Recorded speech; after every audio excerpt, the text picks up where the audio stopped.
Yadav, and I'm the Exponents Editor-in-Chief. We're here with our weekly video that's going to come out every Friday called Talk of Purdue. We're either going to be looking back at the week in news or looking ahead, but regardless, it's going to be everything you need to know about Purdue. I'm here with my managing editor, Jeff Berglund, and we're going to start today by talking about this week's biggest news. So on last Friday, President France Cordova called a big press conference only hours before she made the announcement that she would be stepping down when her contract expires in July of 2012 as president of Purdue. So the big news to come today is that the Board of Trustees chairman announced a presidential search committee to look for the next president of Purdue. The search committee will probably talk at the meeting on Monday?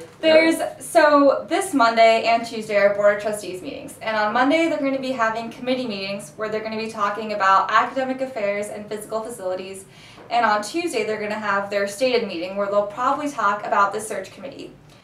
3 members of the Board of Trustees are on the search committee, including Trustee Michael Bergoff, who's chairing the search committee. Notably, there's only one student on the committee, and that is Brad Kreitz.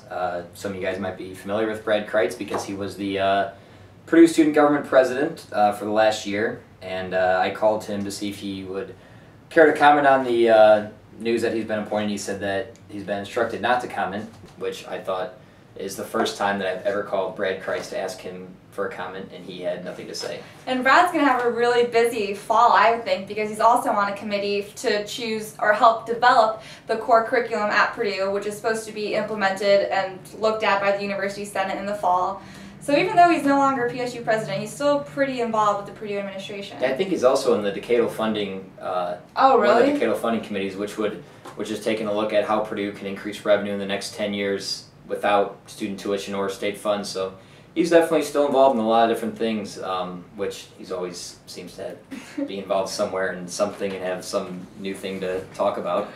And speaking of the decadal funding plan, that was one of the things that Cordova highlighted at her press conference on Friday as something she thought she would leave as a legacy here, right? She said that she knows no one has any more appetites for tuition increases at Purdue, and so she's going to be looking at ways that she can get money so she's not having to go to the students all the time as she did this coming year, where we'll see a 3.5 increase to see how we can get money at Purdue.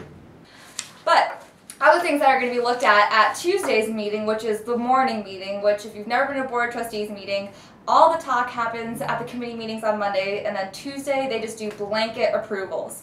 So some of the other approvals that they're going to be voting on is going to be the new dorm, the honors college.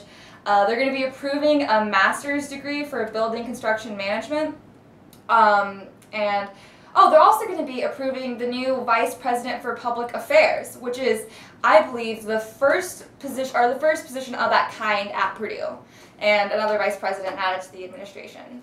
Well, it's interesting. I speculated in a column that I was wondering why President Cordova was appointing new people and rearranging her administration for government relations when, well, at the time we didn't know that she was done after a year, but her contract expired in a year. We knew that much. Right. And so I suggested maybe it was that she wasn't going anywhere, and then she announced that she is leaving. Going, so. So I wonder, maybe she's just trying to align her public affairs sector of the university so that the next person who comes in can be more set for lobbying the state for more appropriations and more funding. That's plausible. She's also realigning the Office of Engagement with the new Vice President of Public Affairs. So, I mean, that is a good point. She's doing a lot of realignment and a lot of reorganization in her last year here, and that's curious as to how much of that will remain in the way she organizes it once she's gone. Any predictions on a actually, replacement? I don't, but Jeff thinks Mitch Daniels would make a really good career move if, when his term expires as governor, which would be in, he's pretty much done in 2012, if he could come to Purdue and be the next Purdue president. And in case you didn't know, Jeff covered the state Indiana GOP dinner in May. And he got the opportunity to go to a bar in downtown Indianapolis after the dinner and with students from Mitch Daniels, which was one of the student groups that really supported him. And they were all having a beer with Daniels. Jeff swears to me he didn't drink, but I obviously don't believe that. And Jeff was able to take pictures and meet some of the students who were there, but also observe what Daniels was like around his supporters. And from what you said, it sounded like he was really great around the student supporters. Well, he was definitely there to party. I got there. I got there right around 9 o'clock, and he was already sitting at the table at the bar with a beer sitting down in front of him. Sounds like a good role model for you. And I kept thinking that he was going to leave after 20 minutes, 30 minutes goes by, 40 minutes goes by. It wasn't until after 11 o'clock and 2 beers that he finally left the table. And he sat there the entire time, and he just told the students at the table stories. He talked to them about, you know, what his book was going to be about that was coming out. He listened to them for suggestions, and I mean, it was just a cool thing for all supporters. And of course, you know, I was there covering it, so I thought it was, you know, pretty cool that he was willing to sit down. And the other thing about it was, I was the only person of any media there, of any newspaper, television station. So it's not like he was sitting there thinking, oh, great, I got the New York Times that's sitting here taking photos of me. This will be on the front page. It'll help me in my campaign, because I was the only one there. So, and as I said in my column, I don't think the exponent would really help him out in a national run. I mean, maybe, but you know.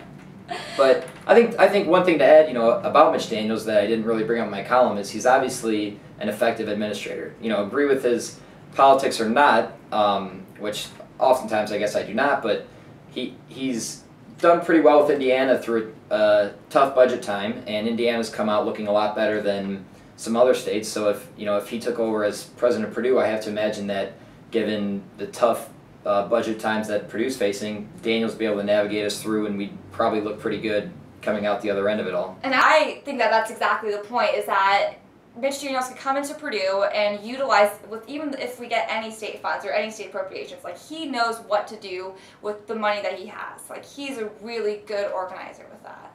You think it's realistic that he would be on the search committee's list? Or I bounced the idea off a few people, and I keep getting the no way, that would never happen. So maybe not, but it's a cool thought, I think. Good. It's a cool thought. If he did become president, he might be at Harry's every Saturday night drinking with students.